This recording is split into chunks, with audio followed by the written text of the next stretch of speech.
এই তো বিরিয়ানি রান্নার জন্য সর্বপ্রথম চুলায় আমি তেল দিয়ে নিলাম। তেলটা গরম হলে পেঁয়াজ মরিচ দিয়ে দিব। আজকে বিরিয়ানি রান্না হবে।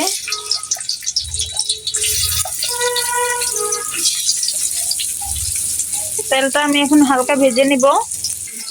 এদিকে পোলার চালগুলো নিয়ে নিয়েছি, এখন এগুলো ধুয়ে নেব। ধুয়ে আমি একটু ঝরা দিয়ে নিব একটা সাজিতে। আর মশলা নিয়ে নিয়েছি। এদিকে মুরগির গোশগুলো নিয়ে নিয়েছি। পেঁয়াজ মরিচগুলো ভাজা হচ্ছে।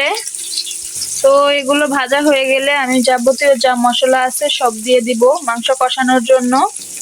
আমি আগে মুরগির গোশটা আগে কষাবো, এরপর বিরিয়ানির চালগুলো দিয়ে বিরিয়ানি রান্না করব। এদিকে আমি মশলাগুলো কষিয়ে নিয়েছি। টমেটো, মরিচ, লবণ যা যা দরকার, বিরিয়ানির মশলা মোটামুটি সবকিছু দিয়ে মশলাটা কষিয়ে নিয়েছি। এখন মাংসগুলো দিয়ে দিব।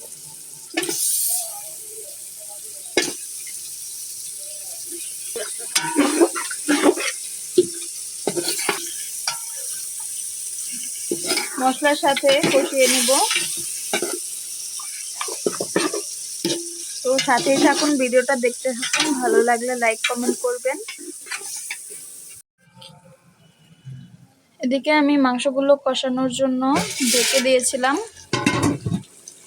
তো কষানো প্রায় হয়ে যাচ্ছে। এখানে বিরিয়ানি রান্নার জন্য যাবতীয় যা মশলা আছে সব দিয়েছি। তো দেখতে থাকুন।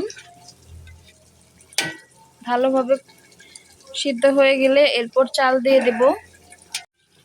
এই তো কষানো হয়ে গিয়েছে, এখন চালগুলো দিয়ে দেব।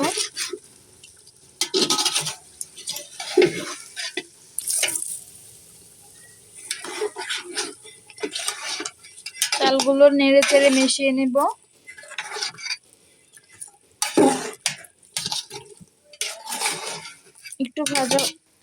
একটু কষানো হওয়ার পরে পরিমাপ মতো ঝোল দিয়ে দিব। 1 কেজি চাল যেহেতু নিয়েছি, এখানে আমি 1.5 কেজি পানি দিব। আপনারা পরিমাণ মতো পানি দিবেন, তাহলে চালটা নরম হবে না।